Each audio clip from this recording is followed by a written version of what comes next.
날마다 쓰는 나의 신앙일기 TV 데일리 큐티 나무향기입니다. 오늘은 요한일서 3장 7절과 8절을 묵상하겠습니다. 자녀들아, 아무도 너희를 미혹하지 못하게 하라. 의를 행하는 자는 그의 의로우심과 같이 의롭고 죄를 짓는 자는 마귀에게 속하나니 마귀는 처음부터 범죄함이라. 하나님의 아들이 나타나신 것은 마귀의 일을 멸하려 하심이라.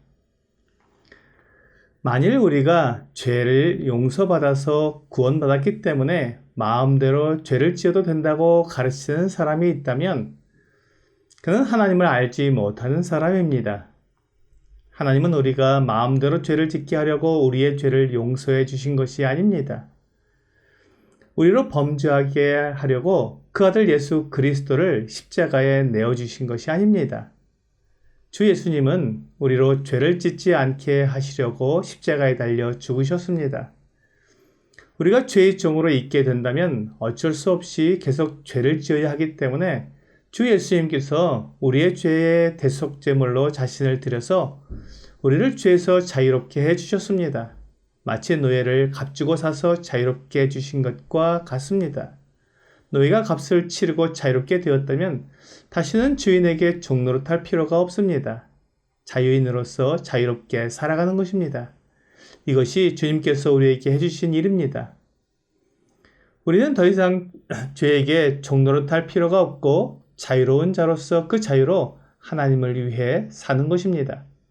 갈라디아서 5장 1절은 그리스도께서 우리를 자유롭게 하려고 자유를 주셨으니 그러므로 굳건하게 서서 다시는 종의 멍에를 매지 말라라고 말씀하고 있습니다. 다시 죄의 종이 되지 말라고 말씀하고 있는 것입니다. 그리고 이어지는 13절에서는 형제들아 너희가 자유를 위하여 부르심을 입었으나 그러나 그 자유로 육체의 기회를 삼지 말고 오직 사랑으로 서로 종노릇하라 라고 말씀하고 있습니다. 그러니까 우리가 죄에게 종노릇할 필요가 없고 오직 사랑으로 종노릇하는 것이 옳다고 말씀하시는 것입니다. 하나님의 사랑과 예수 그리스도의 사랑이 우리를 죄의 종에서 자유하게 하셨으니 우리로 사랑을 행함으로 사랑의 종이 되는 것이 옳습니다. 그런데 거짓 선생들이나 이단들은 우리가 죄를 지어도 괜찮다고 주장하고 있습니다. 이것은 사람들의 양심을 화인맞게 하여서 하나님과 교제하지 못하도록 미혹하는 것입니다.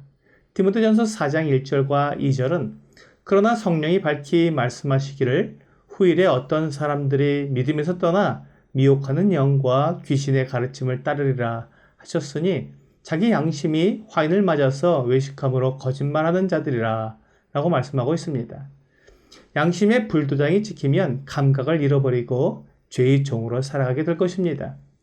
그러므로 그들은 외식함으로 거짓말을 한다고 말씀하고 있습니다. 이것이 양심을 버리고 죄를 쫓다가 믿음을 떠나게 되는 사람들의 실상입니다. 이들이 특별히 외식함으로 거짓말을 하게 된다고 말씀하고 있는 것을 생각해 보면 이 사람들의 특징이 무엇인지 알 수 있습니다. 이 사람들은 외모를 중요시 여기고 사람들의 눈을 의식하는 사람들입니다. 다른 사람들이 나를 어떻게 볼까, 내가 어떤 평가를 받고 있는가에 민감하기 때문에 사람을 의식하는 사람들이라는 것입니다. 사무엘상 16장 7절은 여호와께서 사무엘에게 이르시되 그의 용모와 키를 보지 말라. 내가 이미 그를 버렸노라. 내가 보는 것은 사람과 같지 아니하니 사람은 외모를 보거니와 나 여호와는 중심을 보느니라 하시더라. 라고 말씀하고 있습니다. 사람은 외모를 보기 때문에 사람을 잘못 판단하기 쉽습니다. 하지만 하나님은 사람의 중심을 보시기 때문에 사람을 정확히 판단하십니다. 사람이 미혹을 받는 것도 바로 이 외모를 보고 사람들의 평가를 중시하기 때문입니다. 사람들이 어떻게 평가하든지 하나님 앞에서 거룩하고 경건하게 사는 사람은 하나님께서 인정해 주시고 세워주십니다. 하지만 사람의 인정을 바라고 사람들에게 인정받기 위해 외식하는 사람들은 결국 그 중심이 다 드러나게 되어 부끄러움을 받게 될 것입니다. 하나님은 각 사람이 행한 대로 갚으시는 거룩한 분이십니다.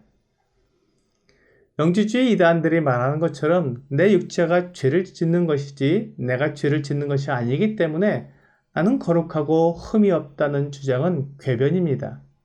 영혼 없는 몸은 죽은 것입니다. 몸은 영혼이 이끄는 대로 행할 뿐입니다. 그러므로 내 몸이 행한 것은 곧 내가 행하는 것이요 나의 몸과 혼과 영이 함께 그 일에 가담한 것입니다. 이것을 구분해서 내가 한 일이 아니라고 주장하는 것은 자기의 잘못을 인정하지 않고 발뺌을 하려는 것입니다. 하나님은 자기의 죄를 회개하고 자백하는 사람에게는 용서와 사랑으로 대하시지만 죄를 부인하고 변명과 핑계로 문제를 피해가는 사람은 결국 죄에 얽매여서 죄에서 자유하지 못하고 마귀에게 속한 삶을 살게 됩니다. 마귀는 처음부터 범죄한 자입니다. 요한복음 8장 44절에서 사도 요한은 너희는 너희 아비 마귀에게서 났으니 너희 아비의 욕심대로 너희도 행하고자 하느니라. 그는 처음부터 살인한 자여 진리가 그 속에 없으므로 진리에 서지 못하고 거짓을 말할 때마다 제 것으로 말하나니 이는 그가 거짓말쟁이요 거짓의 아비가 되었음이라 라고 말했습니다.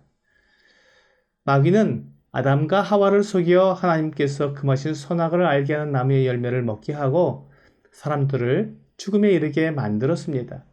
그러므로 마귀는 살인한 자여 거짓의 아비입니다. 죄를 짓는 자는 마귀에게 속한 자여 마귀의 종입니다. 하나님의 아들이 이 세상에 오신 이유는 이 마귀의 일을 멸하려는 것입니다. 마귀는 사람들을 미혹해서 죄를 짓게 만들어 하나님의 사랑의 대상으로 만들어진 사람들이 영원한 멸망에 들어가게 만드는 일을 합니다.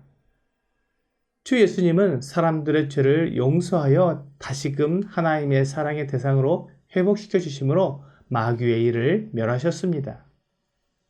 사람들이 죄에 얽매이지 않고 하나님과 화목하게 살아가는 것이 마귀의 일을 멸하는 것입니다. 또한 사람들이 서로 사랑하는 것이 마귀의 일을 멸하는 것입니다. 마귀는 사람들이 욕심을 부리고 질투하며 원망함으로 서로 다투기를 원합니다. 그렇게 될 때 사람들이 마귀의 미혹에 넘어가게 되기 때문입니다. 사랑은 마귀의 일을 멸하는 가장 확실한 도구입니다. 그래서 요한일서 3장 14절은 우리는 형제를 사랑함으로 사망에서 옮겨 생명으로 들어간 줄을 알거니와 사랑하지 아니하는 자는 사망에 머물러 있느니라 라고 말씀하고 있습니다. 오늘의 적용 질문을 보겠습니다. 나는 그리스도에게 속한 자입니까? 마귀에게 속한 자입니까? 내가 형제를 사랑하는 것으로 그리스도에게 속한 자인지 마귀에게 속한 자인지 알 수 있습니다. 형제를 미워하고 죄를 짓는 사람은 마귀에게 속한 사람입니다.